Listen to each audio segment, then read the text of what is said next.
Tony. And I'm Jeff. We're in gaming. And that's you.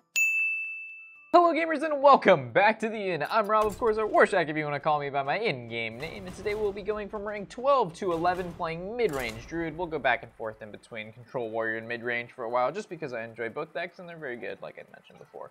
So, ideally, we'll win. I think we're already on a win streak, so we could possibly win 2 games and be rank 11, or we won't, and this will be a long episode. All right, so Priest. Not the worst class we could go against, not the best class we could go against. Aspire and Innervate, things we want to keep. Belcher, probably not so much. And the Claw could be interesting, because let's say coin into Aspirant, we have 3 mana. And the Innervate into Druid the Claw. And because it has 4 attack, it's pretty hard for him to kill, so I'll keep it at that. It seems pretty decent. Savage Roar not... Ooh, all golden hand, though. This is a very powerful hand, but we do not have a golden coin because our entire deck is not golden. But this is an all golden hand. That is pretty cool. So, no Northshire Cleric. I don't think there's a reason we don't Innervate out, the coin out the Aspirant. It's just such a powerful card on turn 2. And as we know, unless he has a Shadow Ward Pain, he can't kill it. And most of the time, priests don't run Shadow Ward Pain anymore. Welcome to the exhibit. Welcome to the observatory. All right. I think we can tempo out the Lothip here. I don't see a problem with playing Lothip, or do we Innervate out the Druid of the Claw? I think the Druid of the Claw may be a little bit better because he can't Shadow Ward Pain and Death it. And we also don't need Lothip right now because on turn 3, most of the time, priests don't really play anything too crazy. So I think this is fine at this point in time. And we're going to kill this off just so he can't Bellen's Chosen it. So whatever he plays, we can swipe it and kill it, or we can just attack into it with our 4/6. And then ideally we want to draw into a Keeper, not a Keeper, but a Ancient of Lore so we can be able to refill our hand. An Azure Drake, that's pretty good. I think it's fine here. We'll save the Savage Roar, even though we could go for an early lethal. That would have been an 6 more damage to put him at, what, 17? But it's not really that worth it right now. It's a really weak turn for it. We had like a Shredder. Oh, that sucks. If we had a Shredder to go along with what we have now, that would have been really crazy, but we don't. So we can actually Keeper the Grove that, silence it, kill it, or we can go ahead. What is his turn 5 consisting of? I think we could go ahead and Lothip and then go face. Because he can't necessarily get through our Druid of the Claw. He can't cast Holy Nova this turn, so he can't get through this. So essentially, we could probably Savage Roar and deal a good amount of damage. Never mind, he has a 5-drop creature, which makes me think he's going to be able to Light Bomb next turn. So playing the Azure Drake would normally be what we'd do, but not in this situation anymore. I must safeguard the We're going to go ahead and silence the Belcher. There's no good way to save our 4/2. The end is close. We could go just face, though. Is close. For the wild. Yeah, I think we go face with these 2. Because if he Light Bombs, he was able to clear off these 2, and then Light Bomb, he can finish off his 2/1 it would be into our Keeper. But now if he Light Bombs, it does still clear our board, but it's not as bad. Still bad, but not as bad. So now, if we were to Lothip now, it probably would have been a bit better. So we could have Azure Drake last turn instead of using Lothip, because he was able to Sledge Belcher. Shadow Madness to kill the 4/2, Belcher to kill the 5/3, and then heals for 2. Or will he kill the Darnassus?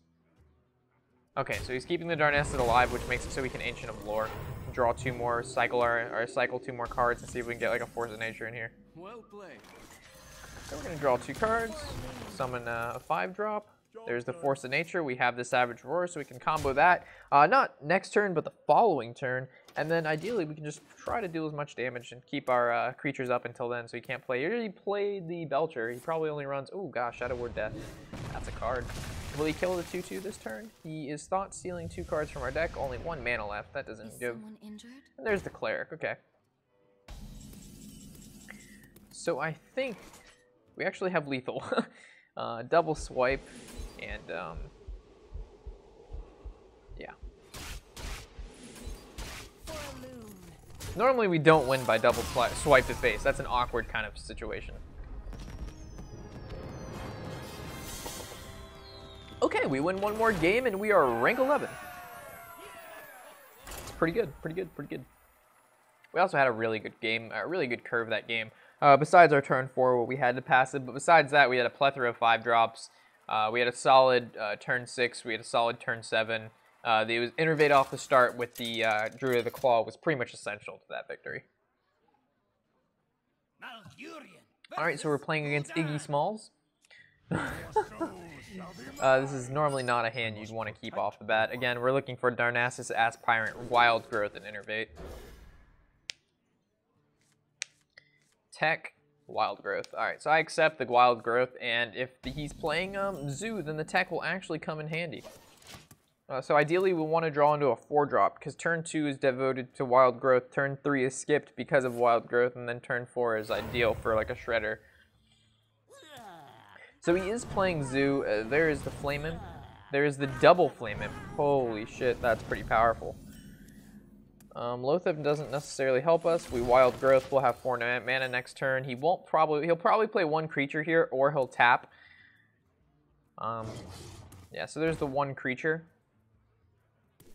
This is pretty bad. This is pretty bad. I almost want to Savage Roar out the Direwolf, and then we'll Mind Control Tech next turn, or we swipe face, and then we Mind Control one of them, and then we passive to kill the other one. But if we don't, we're taking at least 10 damage. Let's kill it. We're going to assume he's going to play 2 creatures next turn. 3 mana, a 1-drop, and a 2-drop. So there's 1, and let's pull out a Voidwalker or something, so we can actually get some value out of Mind Control Tech. And then we pull the Voidwalker, kill an Imp. Seems pretty good. Again, we're looking for our Sludge Belchers, which we have 2 of in this game, and then 2 of in this deck. Oh, yes, Mind Control Tech value. So we need to pull the Voidwalker or the 2/2. There's a Belcher, but we've got too much value here. There's the Walker, which we wanted, and let's kill a 3/1. It's almost like I fucking saw the future. I literally called this play out 2 turns ago. That's pretty insane. But we're at 14 health, which is terrible. Like, that's just not enough to survive. Double Savage Roar in hand is not. This is just not going to do it. Dude, you do 4 damage by yourself. No, there's no 4 damage by myself. There's never 4 damage by myself. So I'm going to assume if he has Power Overwhelming, this can trade with this, but I need to kill this. So we're going to kill this, and hopefully he doesn't have a Power Overwhelming in order to kill Belcher with no problem whatsoever. Yeah, that would suck. Yeah, but it's guaranteed to happen. He's going to tap. He's going to tap, but one of these 4 cards is already Power Overwhelming. 10 health. Ooh, there's Voidwalker. If I can draw into another taunt, that is so big for us right now. Here's tap and one of these Power Overwhelming. Wait, what are you playing, mid-range? Mid-range, yeah. Tapped into Power Overwhelming. That's big. Big for him. So this is going to die. We kill off this. We kill off this. We summon. There's a taunt. This is exactly what we needed.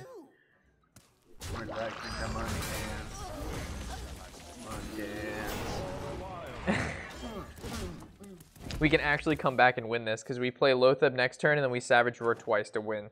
Actually, we could maybe Savage Roar twice anyway. So that would be 4, 8 passive. That could in fact be game if he taps here. So it'd be 5 on you. Yeah, that's 8 on here. That's 5 on here.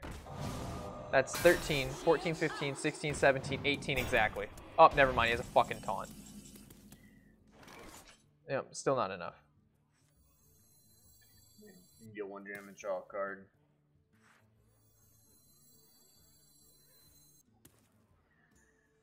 I mean, can it be lethal? Because we have double Savage Roar and 5 damage. And Savage Roar is 4, and 4 times 3 is 12, plus 5 is 17. He's at 18, so there's no way. Let's see if we can draw into another taunt. That is not another taunt. We're going to play around him having a Doom Guard here. So he can't Power Overwhelming, he can't Imp Implosion, and he can Doom Guard, but it's going to hit a 1-1, and then we can still double Savage Roar next turn. Oh, he's almost guaranteeing the victory. All he can do here is Doom Guard. We are able to pull off a victory, allowing us to reach rank 11. Thank you for watching, and I'm just kidding, guys. We won't end it yet. We'll wait till we actually win. But we're going to fucking stomp his face in double Savage Roar. That's what I'm talking about. That's why they're nerfing this card. Is that actually something that? Oh, yeah. Without a doubt. Look at that. How do you say, hello? How are you? I'm dead. Like, how much damage is that? That's 17. That's 23. That's 28 damage I just did. That's broken. With only 3 cards up. With 3 cards on board. They're probably gonna make it what, give everything +2. I don't know what they're gonna do. Maybe they'll make it so it's all creatures, so it doesn't affect your face. So your face doesn't get the +2 attack, or maybe they'll just say beasts. So there'll actually be a reason for beast synergy within Druid. It'll be interesting what they do. Beast, dude, that'll almost break the card. So like in the other way. Well, lower it to 2 mana and make it say beast. Yeah, might not be bad. Anyway, guys. Yeah, I was just sitting there pointing until you were going to say something. Anyway, guys, thanks for stopping by the end. Of course, we made it to rank 11. Never been seen before, new to the meta. And as always, I'm Warshak. I'm Tony. And happy whatever the hell day it is.